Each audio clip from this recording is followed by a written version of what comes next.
करते हैं, अपनी ईर्ष्या में करते हैं, वो सब बेकार है। उसका परमात्मा से कोई लेना देना है ही नहीं। अब आ जाते हैं बस साइंस पे कि साइंस क्या है। तो साइंस है कि पहले भी मैंने दिखाया है, इसमें चार्ट है, उंगली निकालोगे?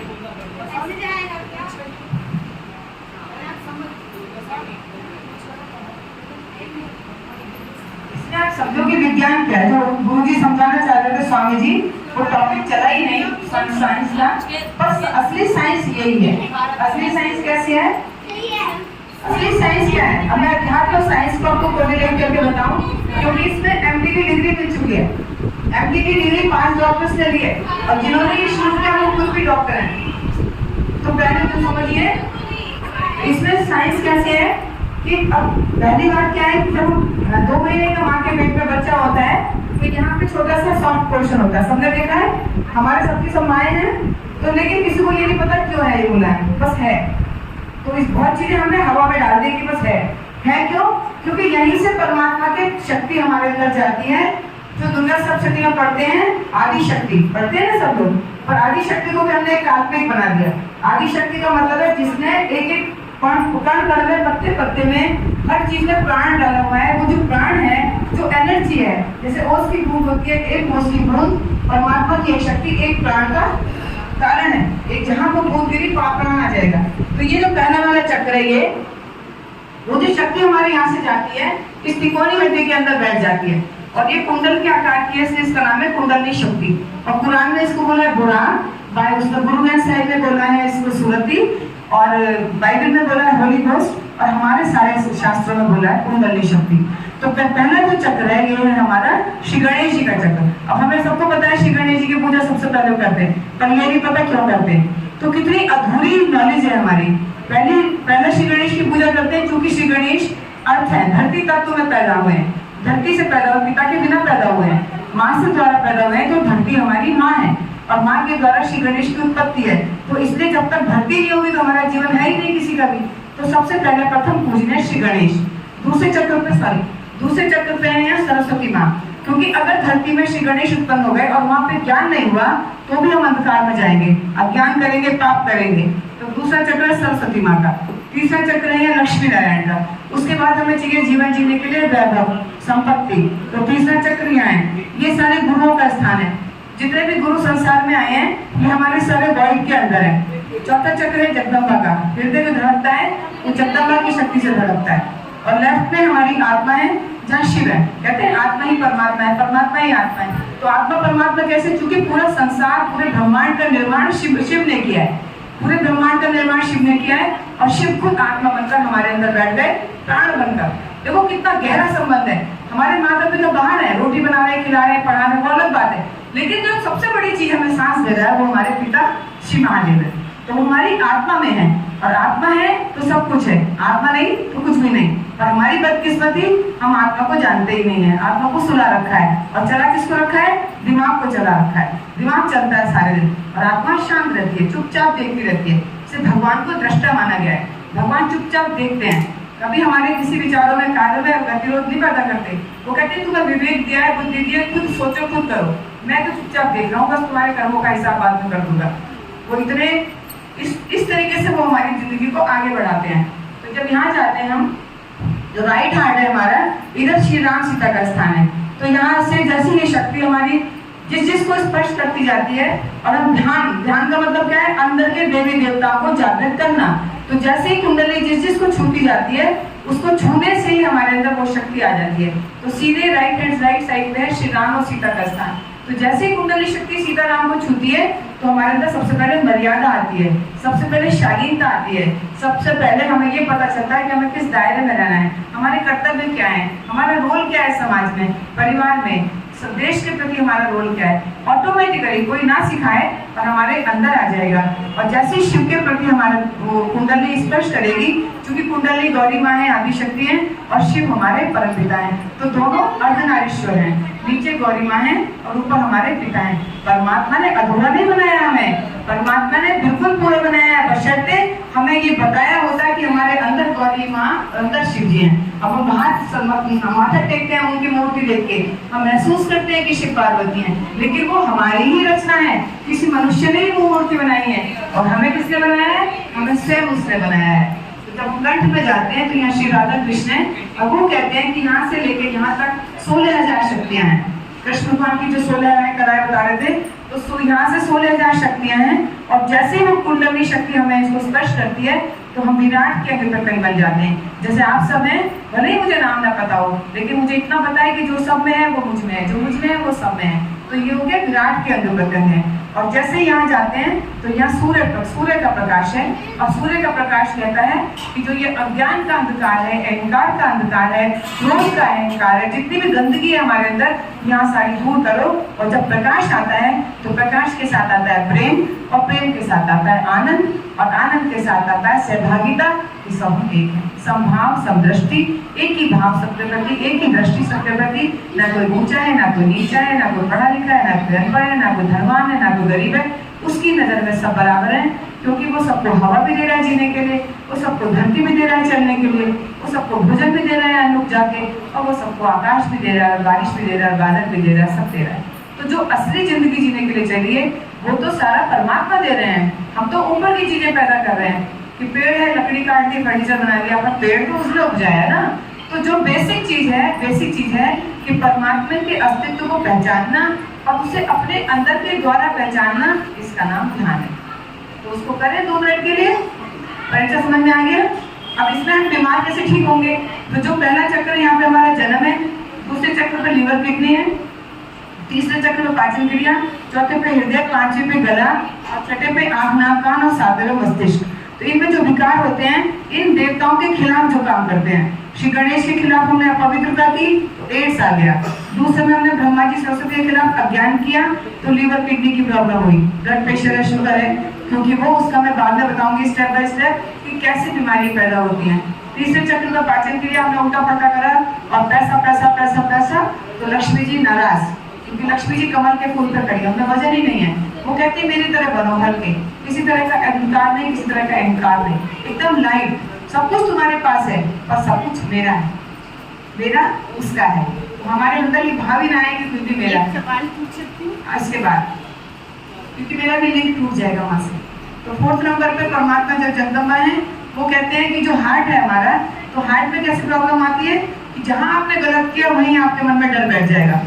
गलत करने वाला हमेशा डरेगा और सही करने वाला निर्भीक होगा, क्योंकि उसे पता है कि मैं सही रास्ते पर हूँ और सही बोल रहा हूँ, उसके आदेश से बोल रहा हूँ।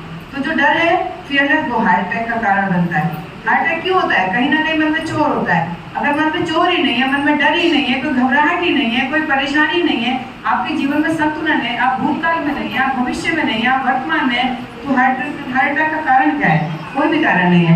तो जब गले में जाते हैं तो श्री कृष्ण भगवान कहते हैं कि वो फ्लूट, बांसुरी से उसकी तुलना करते हैं कि make me hollow like a flute. तो जो बांसुरी है उसमें कुछ नहीं होता, छेद होते हैं सिर्फ, लेकिन कोई भी सुर निकाल लो। तो ऐसे भगवान कहते हैं तू मेरी बांसुरी बन जा, जो मैं बजाऊं वही बजाओ, जो मैं कहूँ वही कहो। पूरी गीता का, भगवत गीता का सार भी यही है। अब साइंस क्या है कि जो ये सारे सिस्टम है, जो हमारे अंग काम करते हैं, देवताओं के विरोध में काम करते हैं, तो हमें वो बीमारी होती है। और अध्यात्म क्या कहता है कि तू परमात्मा को समर्पित होकर चल। राम भगवान ने भी यही सिखाया, कृष्ण भगवान ने यही सिखाया, जगदम्बा ने यही सिखाया, सारे साधु संतों ने यही सिखाया कि तू सिर्फ यहाँ निमित्त मात्र है, तेरी जिंदगी बहुत क्षणिक है, पता ही नहीं है कितना जिंदगी है कितनी नहीं है। तो ये इतना बहुमूल्य, जो 84 लाख योनियों में इतना बहुमूल्य जीवन है, ये व्यर्थ न चला जाए। तो इसलिए एक एक पल तलवार अपने ऊपर रखनी है, किसी दूसरे पे नहीं। उसने ये किया, उसने किया, उससे मतलब नहीं है। हमारा खाता हमारे सामने खुलेगा, हमने क्या किया, हमने क्या बोला, हमने क्या दिया, क्या हमने वही किया जो हमें सिखाया गया, या हम दूसरों को ही देखते रह गए। तो ये सबसे पहले ज्ञान और कथा या जो भी कुछ हमने आज तक सीखा है, हमें यही समझ में आता है कि निखारना खुद को है, सुधारना खुद को है, तपाना खुद को है, ज्ञान खुद का है, प्रकाश खुद का है। दूसरों को तो जब देंगे जब हम इस लायक हो जाएं कि कोई गुरु वक्त पे बिठा दे और हम बोलने योग्य हो जाएं, या परमात्मा का आशीर्वाद मिल जाए कि हाँ अब तुम इस योग्य हो कि तुम सिखा सकते हो। तो हम ध्यान करेंगे 2 मिनट के लिए। Thank you so much. Thank you. तो हाथ खोलेंगे। अब किसके लिए कोशिश ध्यान करेंगे? कुंडली शक्ति के लिए, जो कुंडली अंदर सोई हुई है जन्मों जन्मों से। तो कली का प्रवेश हुआ था, तो उसने नल दमयंती जो पति पत्नी थे उनको उसने पकड़ लिया था। तो उन्होंने बोला इसको मैं मार दूंगा कली को। तो कली ने यही बोला था, जो स्वामी जी ने भी सुनाया था, कि कलयुग में ऐसा वरदान है कि जो परमात्मा को थोड़ा सा भी ध्यान करेगा सच्चे हृदय से, एक तो हम ऊपर से कर रहे हैं, एक तो हम बिल्कुल अंदर डूब के कर रहे हैं, तो जो डूब के अंदर से करेंगे वो विदिन 2 मिनट 1 मिनट के अंदर परमात्मा से उसका योग स्थापित हो जाएगा। और योग किस तरह से होगा? जैसे पंखा है, लाइट है, सब चल रहा है, लेकिन बिजली का मीटर लगा हुआ है। अगर मीटर से इनके कनेक्शन जुड़े हुए हैं तो ये सब चीज चलेंगी, लेकिन अगर मीटर से तार काट देंगे तो कुछ भी नहीं चलेगा। और क्या आपको बिजली दिखाई देती है? बिजली तार के अंदर दौड़ रही दिखती है? नहीं दिखती। इसका मतलब जो भी एनर्जीज हैं, ध्यान से समझना, जो भी एनर्जी है उस एनर्जी को कभी भी हम इन आंखों से नहीं देख सकते। ऐसे ही जो परमात्मा का जो निराकार स्वरूप है, जो उनकी एनर्जी है, उस एनर्जी को हम अपनी इन आंखों से नहीं देख सकते। तो परमात्मा कहते हैं कि ये जो आंखें, जो बाहरी आंखें हैं, वो बाहर के संसार को देखने के लिए हैं, और जो अंदर की आंखें हैं वो स्वयं परमात्मा के निराकार स्वरूप को देखने के लिए हैं। ठीक है, क्लियर है ना? ये शरीर हमें बाहर का काम करने के लिए दिया है, आत्मा हमें अंदर का ध्यान करने के लिए दिया है। तो दोनों 3-4 स्टेप करेंगे। पहला स्टेप धरती की तरफ हाथ करेंगे, जो ऊपर बैठे हैं वो ऐसे कर लेंगे दोनों साइड से आराम से, और जो नीचे बैठे हैं वो साइड में हाथ कर लेंगे। अगर आपने 1 महीना भी कर लिया तो आपको पता चल जाएगा कि ये कितना जबरदस्त, मतलब ये है। 30 साल से इस रास्ते पे हूँ मैं, इंडिया का कोई स्टेट नहीं छोड़ा, कोई जिला नहीं छोड़ा है, और इंटरनेशनल लेवल पर बहुत सारे कंट्रीज में जा चुके हैं। और अभी भी दीवानापन सवार है कि जीते जी जब तक जन्म में कितने लोगों को सिखा दें, कितने लोगों को बता दें। और निःशुल्क है, कोई पैसा नहीं देना, कहीं जाना नहीं, आपकी अपने अंदर आपकी शक्ति को सिर्फ जगाना है, और फिर उसको ध्यान के द्वारा दिन पे दिन उसको प्रकृष्ट करनी है उसमें। तो पहला स्टेप धरती की तरफ हाथ रखेंगे, ठीक है? पहला स्टेप पहले बता दो, उसके बाद फिर आंखें नहीं खोलेंगे। दूसरा ऐसे हाथ रखेंगे, दोनों हाथ सामने, दूसरे स्टेप पे। और तीसरे स्टेप पे हाथ आत्मा पर, सीधा हाथ आत्मा के ऊपर।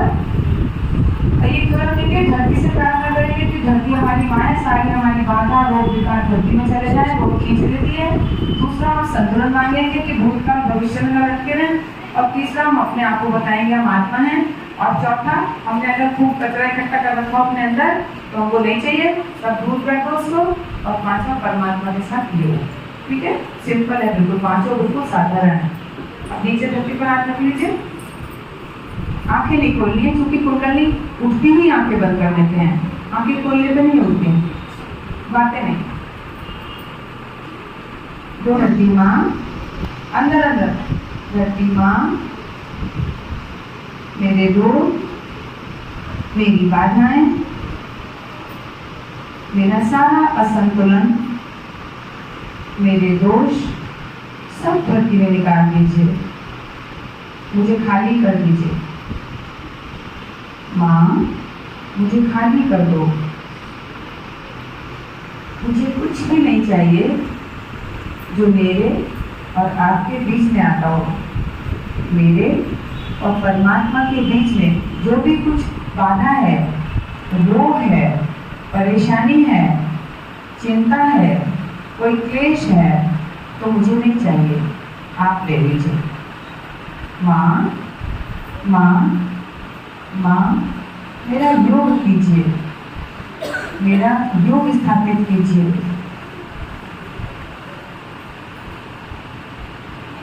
दोनों हाथ सामने करेंगे, आंखें नहीं खोलेंगे, प्रार्थना करेंगे। माँ, मुझे भूतकाल और भविष्य दोनों से बचाइए। मेरी कोई भी लेफ्ट की बाधा हो, पास्ट की बाधा हो, कोई भी दुख हो, कोई डिप्रेशन हो, रात को नींद ना आती हो, कोई भी साइकोसोमेटिक बीमारी हो, वो मुझे नहीं चाहिए। माँ, मुझे कोई भी डिप्रेसिव, किसी भी प्रकार का एग्रेशन, किसी भी प्रकार का रिएक्शन, कोई भी रिफ्लेक्शन, कोई प्रतिक्रिया, कुछ भी मुझे नहीं चाहिए। अगर मैं तेरी संतान हूँ, तुझे ही सब कुछ चलाना है, तो मैं क्यों परेशान हूँ? हे माँ, मेरी लेफ्ट की, मेरी बाई नाड़ी की, मेरी ईड़ा नाड़ी की, मेरे भूतकाल की सारी बाधाओं को दूर कर दीजिए। मेरे सबकॉन्शियस एंड सुपरकॉन्शियस माइंड को क्लियर कर दीजिए। मुझे साइकोसोमैटिक डिजीज से फ्री कीजिए। मुझे संतुलन दीजिए। माँ, please give me the complete balance. I am pure soul. मैं तो शुद्ध आत्मा हूँ, मुझे पूर्ण संतुलन प्रदान कीजिए। राइट हैंड हृदय पर, सीधा हाथ हृदय पर, सर थोड़ा झुकाएंगे और बताएंगे, माँ, मैं शरीर नहीं हूँ जो मिट जाएगा। मैं क्रोध नहीं हूँ जो मुझे नष्ट कर देगा। मैं विचार भी नहीं हूँ जो बदल जाएगा। मैं शुद्ध आत्मा हूँ। मैं शुद्ध आत्मा। मैं प्रेम, मैं सहन शक्ति, मैं आनंद हूँ।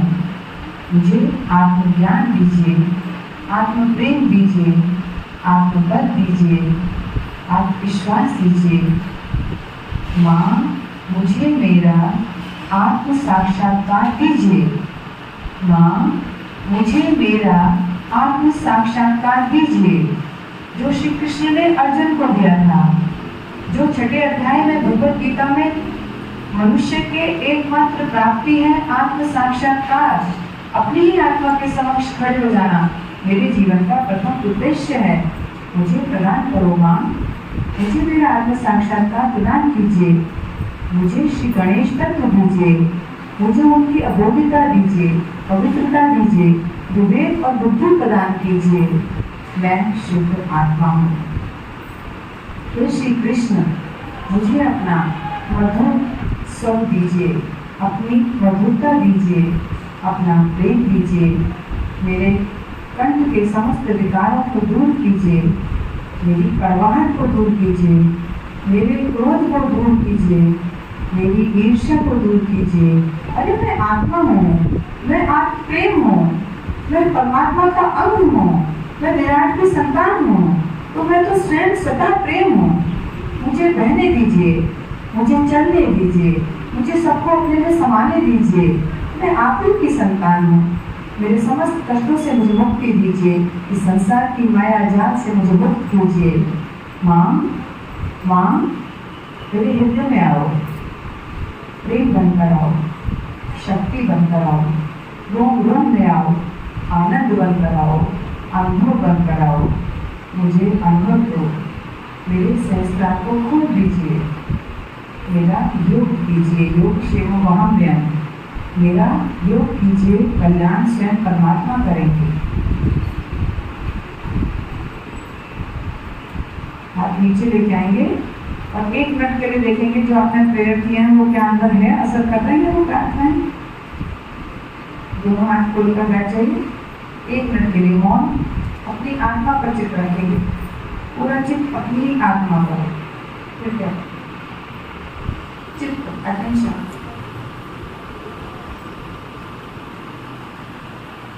बोलना नहीं है किसी को कुछ।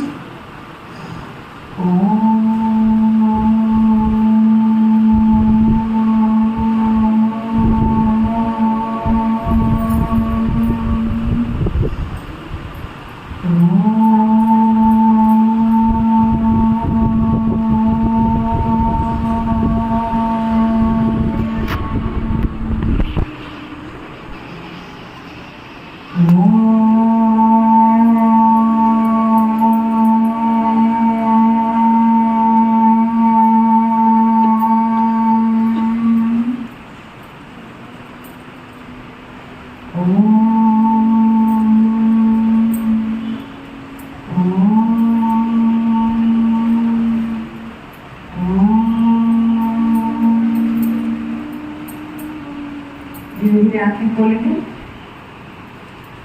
आंखें खोलेंगे, मैं हाथ खोलेंगे, खुद अनुभव करेंगे कि कैसा लगा। ये पहली सीढ़ी है। ठीक लगा? अच्छा लगा? हाथों को रब करेंगे आपस में और कहेंगे मेरे रोग, बाधा, विकार, मेरे जो भी कुछ बेकार है वो फेंक दो, नहीं चाहिए, छोड़ दीजिए। ये गौशाला छोड़ दीजिए। खोलिए हाथ। हाथों में कुछ है, हल्की सी सरसराहट सी, सीधी सी ठंडक सी सेंसेशन है। आत्मा सेंसेशन है कुछ, वही परमात्मा का संबंध है। परमात्मा इसी रूप में है जो आपके अंदर एनर्जी फील हो रही है, इसको वाइब्रेशंस बोलते हैं, कूल ब्रीजेस। इसके लिए कहा गया है, आदि शंकराचार्य ने कहा था, जब परमात्मा से आपका योग स्थापित होगा, सलिलम सलिलम स्पंदम स्पंदम, आपके हाथ से ठंडी हवाएं बहेंगी। ये पहचान है परमात्मा के साथ संबंध स्थापित होने की, क्योंकि वो किसी आकार में नहीं है और हमारी आत्मा भी किसी आकार में नहीं है। आत्मा भी निराकार है, परमात्मा भी निराकार है। तो कैसे पहचानेंगे? एक एनर्जी के रूप में, शक्ति के रूप में पहचानेंगे। ठीक है, थैंक यू। ऐसी ही और वीडियो को देखने के लिए चैनल को सब्सक्राइब कीजिए, वीडियो को लाइक कीजिए, कमेंट कीजिए और शेयर कीजिए। धन्यवाद।